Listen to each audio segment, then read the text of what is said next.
Why do women outlive men across every modern society?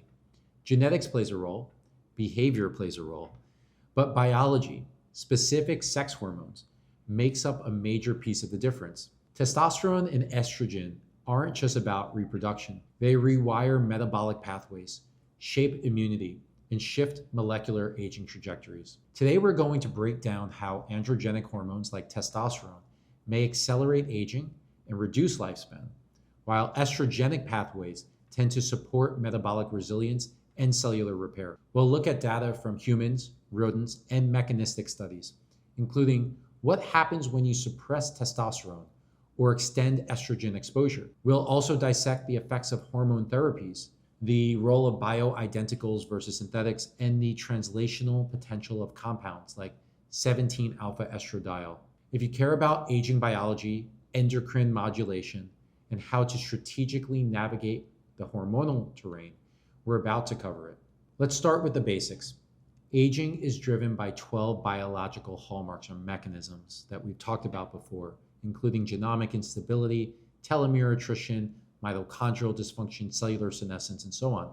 Longevity is defined not just by years lived, but by years lived well. The task is to modulate the biology of aging, to slow its trajectory while preserving performance. Sex hormones intersect multiple hallmarks. Testosterone and estrogen both affect inflammation, metabolism, immune function, and DNA repair. The question isn't, are they good or bad? It's, how do their levels, timing, and interactions with receptors shape long-term health and survival? Across species, males die younger than females. Castrated animals and humans live longer. The Korean eunuch dataset is striking. A 14 to 19-year longevity extension. Testosterone drives growth. It activates mTOR, boosts IGF-1, increases protein synthesis. This is great for muscle, but it's bad for longevity. High androgen load means higher metabolic demand, faster turnover, more oxidative stress. Testosterone programs a live fast but die young phenotype, favoring high reproduction over long-term maintenance. It enhances muscle growth, libido, and competitiveness, but at a cost. It suppresses immune surveillance, prioritizing reproduction over immune vigilance. The result? Higher infection rates, greater cancer susceptibility, and accelerated biological wear. It also affects behavior. While testosterone increases motivation and goal orientation, great things, the other edge of the sword is that it can also increase risk-taking and aggression, which can lead to higher accidental mortality and more damage accumulation from lifestyle decisions over time. But that doesn't mean testosterone is inherently harmful. The reality is it's more nuanced. Low testosterone in older men is associated with frailty, sarcopenia, depression, and increased mortality, though causality is complex as chronic illness can itself suppress testosterone. Testosterone supports anti-inflammatory tone, muscle maintenance, and insulin sensitivity, up to a point. Testosterone replacement therapy, or TRT, in hypogonadal men improves strength, mood, and libido.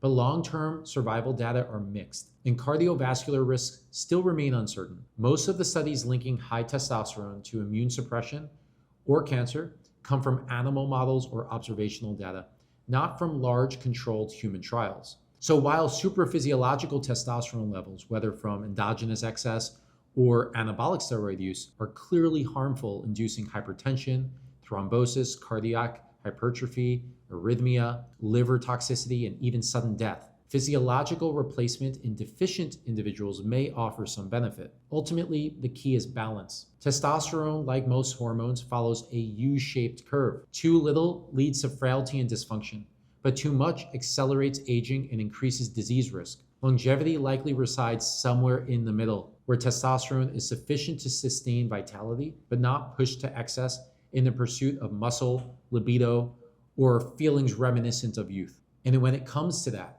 I personally prefer to understand the reasons why testosterone might be below range and address those, rather than placing a band-aid on top with TRT. Obesity, insulin resistance, sleep apnea, chronic illness, alcohol, and nutrient deficiencies like zinc, magnesium, vitamin D, the B vitamins, selenium, boron, and iron all play a role in testosterone production. Vegans, vegetarians, endurance athletes, and chronic drinkers all run a risk of deficiencies. And remember, if you measure your testosterone while being calorically restricted or on a prolonged fast, your testosterone will drop. It might plummet. And that's likely a good thing during that period of cellular cleanup. So don't freak out. Just get back to adding calories back in and test again to see if you're back within range. If you're on a chronic calorie restricted diet and your testosterone is low, I recommend that you do not get hormone replacement therapy or TRT. My colleague, who is one of the top longevity researchers in the world, endocrinologist Dr. Nir Barzilai, has said, quote, animal models whose levels of hormones were maintained at caloric restricted levels in isolation did not realize extended lifespans.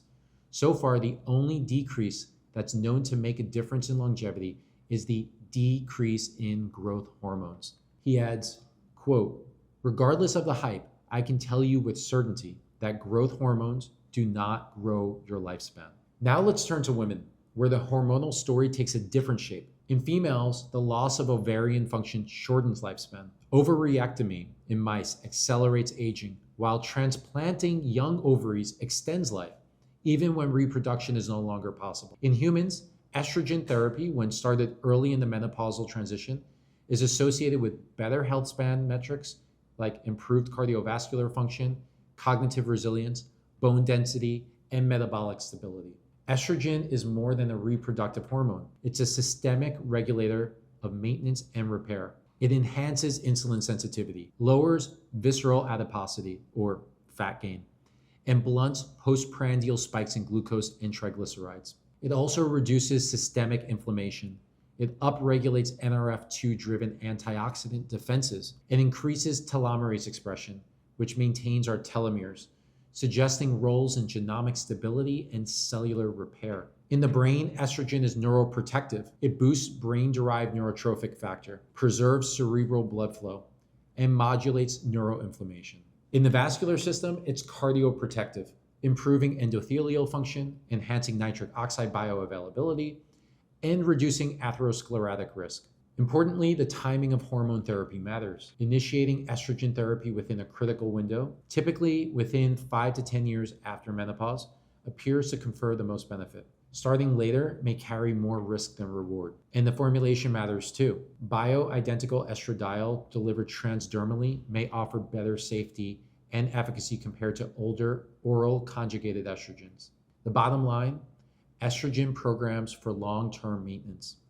After reproduction ceases, the body shifts from fertility to somatic investment, supporting that shift through well-timed, physiologically appropriate hormone therapy may not just preserve quality of life, but also extend it. Now, what about the hormone 17-alpha estradiol that you may have heard of some men experimenting with? 17-alpha estradiol is a stereoisomer of 17-beta estradiol. It barely activates the classical estrogen receptors alpha or beta, but it does engage non-classical targets like estrogen receptor X. In male mice, it increases median lifespan by approximately 19%. That's pretty much the amount that NovoScore extended lifespan of mice. This was found in the well-established, well-respected ITP studies for lifespan. In females, it does nothing. Why? Male biology runs on a high androgen signal. 17-alpha estradiol slightly dampens that. It inhibits the enzyme 5-alpha reductase, reducing levels of dihydrotestosterone or DHT. The result, lower androgen tone, better insulin signaling, improved activation of the mTOR complex 2, and reduced inflammation, but without causing feminization. That's very important. And here's the key. If the males are castrated, the benefit disappears. 17-alpha estradiol only works in the presence of normal male androgen levels. It doesn't act as a replacement for estrogen. It modulates the effects of androgens. That's why it's being explored as a therapy for aging men, particularly for improving metabolic function without the side effects associated with estrogen. There's no single hormone level that works for everyone. What matters is the balance of timing, dose, receptor sensitivity. Estrogen helps women live longer, but only in a rhythmic physiological range. High-dose synthetic estrogens, especially with synthetic progestins, increase cancer and clot risk. Bioidentical transdermal estradiol with natural progesterone started near menopause may retain benefits at an acceptable risk ratio.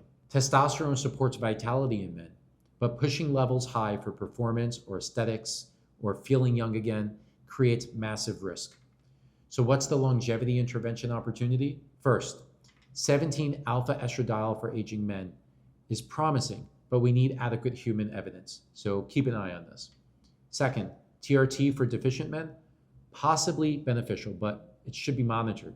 I think root cause analysis and addressing that is far superior, but takes effort and time. With that said, shoot for the middle of the range or upper mid. Don't fall for the temptation to be at the top if longevity is your priority. Third, estrogen for menopausal and postmenopausal women, likely beneficial if started early in bioidentical form. But beyond therapy, this all reinforces a core idea. Hormonal programming, endogenous or modulated, influences aging trajectories.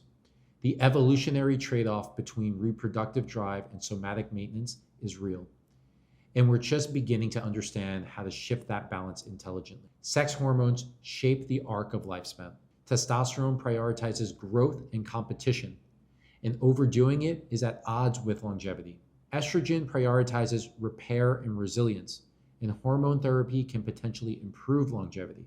Across species and across pathways, from inflammation to telomere biology, the data are consistent. Androgens accelerate aging, estrogens delay it. This doesn't mean men are doomed. It means we need to be smart. Preserve testosterone in physiological range. Avoid superphysiological excess. And look at the emerging research around compounds like 17-alpha estradiol to selectively blunt the downsides. For women, it means considering estrogen support during the postmenopausal transition with the right molecule at the right time in the right dose. The endocrine system isn't just about reproduction. It's a master regulator of aging. And if we want to extend health span, we need to treat hormone biology with precision. So stay sharp, stay balanced, and slow your age.